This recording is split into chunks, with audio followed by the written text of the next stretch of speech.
My mother always tells me to smile and put on a happy face. I'm sure that'll turn out great. Hey guys, before you get started, make sure you click that subscribe button. And if you don't ring that bell, you won't get any updates. Hey guys, we're back with another plot leak video. We haven't done one of these in a while since we did the one for Shazam, and this time we got one for the Joker. Now before we get started, I wanted to point this out. This leak is not from the same source as last time. Who nailed it? If you didn't get to check out our Shazam video, there's a little card popping up in the corner now. Go check it out. So let's talk about this Joker movie.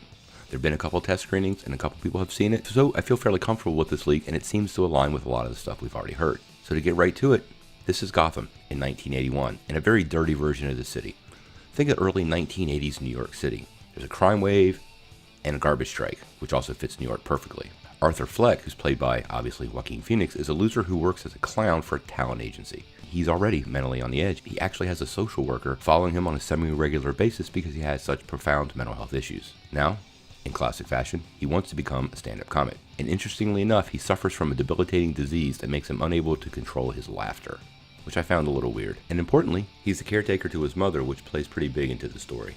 Now also, during this time, Thomas Wayne, played by Brett Cullen, is running for the mayor of Gotham. And his platform is mainly about cleaning up the city. Fairly typical stuff for this era. Once again, think New York City and Giuliani in the early 80s. Now for the story, Arthur's mother, whose name is Penny, worked as a housekeeper for the Waynes for 12 years. And for the longest period of time, she's been trying to get in touch with the Waynes. But nobody will ever acknowledge her letters. Now, after losing his job as a clown, Arthur heads to the subway. During that time, he sees a couple of Wall Street types harassing a young woman. At this point, he violently attacks and murders all of them. Now, this has the typical social response, but it actually starts a resist movement against the wealthy establishment of Gotham. And this is where Thomas Wayne comes in, because he becomes the voice of the rich, and the poor start to rebel against it. Cops are investigating Arthur for his involvement in the subway killings. We also finally reach a point in the film where Arthur finally reads one of those letters from his mother. Now, here's one of those Batman twists that some of the fans may not like. Penny claims that Arthur is the illegitimate son of Thomas Wayne. Yikes. But, according to the leak, Arthur later learns that his mother is just a little obsessed with Thomas and they never actually slept together, and he's not his son after all. The leak does go on to say that her boyfriend, and who very well may actually be the real father of the Joker, actually sexually abused Arthur and is now in Arkham Asylum. So the leak says that Arthur heads there and kills her, assuming his mother. Now at this point, Arthur again tries his hand at stand-up comedy at an open mic night at a comedy club, and he flops horribly. He flops so horribly it creates somewhat of a viral sensation, which is interesting for the 1980s since we didn't have social media then, but anyway. And a tape of his performance is actually sent to Live with Murray Franklin, which is basically like a late night with David Letterman style show, which is hosted by Murray Franklin, who's played by Robert De Niro. So at this point, Arthur is invited on the show. He fully embraces his Joker persona, and he murders several people that have wronged him. The Joker then appears on the talk show and shoots Franklin in the head and proceeds to deliver a speech that riles up Gotham citizens and encourages them to rise up against the wealthy. Now here's where another major twist to the Batman mythos starts to play in. This creates a riot in Gotham City, and during that riot, Thomas and Martha Wayne are gunned down, tying the Batman origin story directly into the Joker's origin. I need to see this manifest. I don't really have so much of a problem with it, but I need to see how it plays out.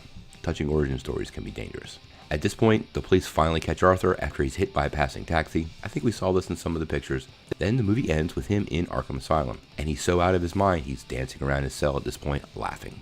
Now these reports come from multiple sources, including Splash Report and Comic Book Movie. The guys over at Splash Report who broke part of this leak actually go on to say that they're guaranteeing an Oscar nomination for Joaquin Phoenix in his role as Arthur Fleck. That would be pretty cool for another Joker to get a Best Actor. They also go on to say that Robert De Niro also played a great role and could be part of the conversation during award season. The real question is, will fans embrace this film the same way? The plot leak that we have here differs quite a bit from the one that found its way online last year, but there are similarities and it does seem like what would happen during reshoots and rewrites.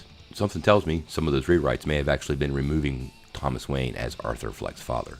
What do you guys think? Are you excited for the Joker? And what do you think of this plot leak? It sounds pretty legit to me. I'm fairly excited about the movie, but I'm always cautious when they start messing with origin stories and mythoses. A lot of these things really work for several reasons, and when you start tweaking that machine, it can throw it off the rails. I'm going to give this movie a chance. Joaquin Phoenix always delivers, and I think Warner Brothers very well might have a big hit on their hands. What do you guys think? Are you ready for the Joker? And what do you think about some of these origin changes and changes to the mythos of the Joker and the Batman? Let me know what you think in the comments below. If you like this video, make sure you press like below, click subscribe, and if you don't ring that bell, you won't get any updates. Peace.